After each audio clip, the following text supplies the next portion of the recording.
mga ka-idol nga daghan na ang atong mga ka-idol nga nagkadaiyang sektor no sa pagpaambit sa mando sa Dios nga naa sa Biblia nga atong mabasa naagi sa mga bersikulo mga ka-idol.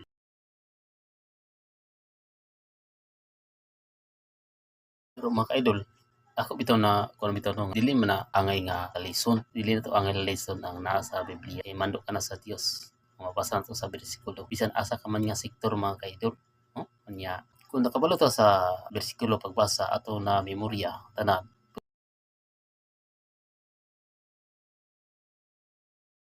Pero imong naon dili mahiyap ang mga tao no, sa kalibutan nga maghatag opinyon o reaksyon, no?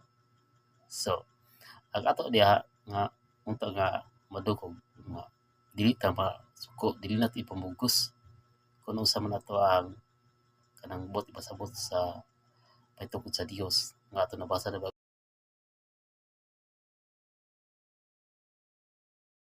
kay imo na pag-analisar kay ang kanang bersikulo mao mo gina siya walay kapit kung kulang may gimando sa Dios.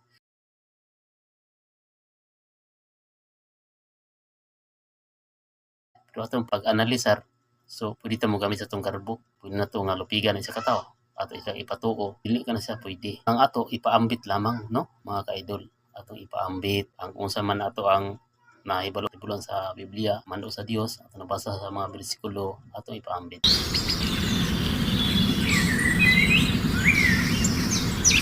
lamang no mga ka-idol atong ipaambit ang unsa man ato ang nahibalo-hibalon sa Biblia mando sa Dios ato nabasa sa mga bersikulo atong ipaambit kung dili sila mamingaw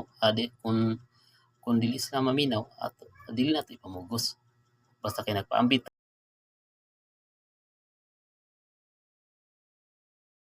dili sila mamingaw kung dili sila maminaw at dili nato ipamugos basta kay nagpaambit ta kay kita gud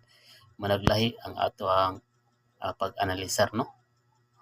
kay ang bersikulo sa Bible dili kuwangan dili dugangan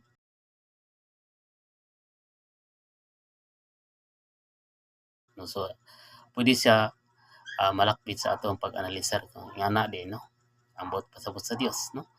kung dili sa maminaw so dili nato sila ingon nga ipamugos nato atong kahibalo kutog ingon bitaw nga si Poncio Pilato nga nanghunaw no nanghunaw siya kay ngano wala siya masayod sa kamatuoran kung sad-an ba o dili si Ginoong Kristo nga ipalansang sa mga tao dito sa cross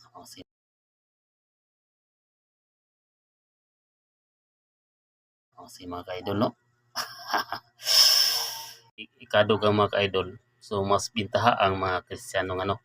daghan ang mga sektor so kung daghan ang mga sektor daghan ang magpaambit sa mga maayo labi na sa mga pulong sa Dios no sa Bible no dili ko supak na pero ang ako lang nga dili na to himuon nga lalis nagtugi nga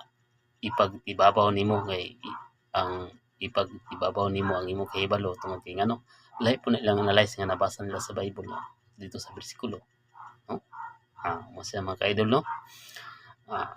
noon ako dili mo kay imong utokan gyud daghan magid ang kanang mas labaw pagid nato no nagbatbat sa Bible o pag-analisar mas nindot pa sila nga maghatag og mga pagpasabot dito sa mga tao aron sila masabtan pero ako lang hangyo ni sa inyo nga dili nyo gamiton yung garbo Biblia inyong gamiton yung garbo inyong pugson ang tao nga motuo sa inyo ha so di na sa pwede dili na mo ibuot pasabot sa Dios ang buot pasabot sa Dios ato lang isangyaw ipaambit ang iyahang kasuguan mao din na kasuguan sa Dios nga kita maluwas kay bisan kinsa nato dili makaluwas sa matag usa walay relihiyon nga makaluwas mga ka-idol ang atong pagtuo ug ang atong mga buhat nga maayo emosyonal limpyo ba atong emosyonal basin siguro atong gihugasan atong naong kay naimuta naibuling sa limpyo tanaw natong panglawas di ba pero ang pangutana ang atong sulod sa ato ang kuno mga ka-idol pagbati unsa mo sa gitawag emosyonal so ang tao mga ka-idol pwede na nimo gi daot sa imong emosyonal pwede nimo gipatay sa emosyonal tungod sa imong kalagot so ingon na bisan kapila ka pa manghugas aron malimpyo ang imong panit ang gusto sa Dios nga limpyo ang imong sulod, limpyo ang imong pagbati sa isig ka tawo. Wala ka makadaot, wala ka makasaway. Ingon na no.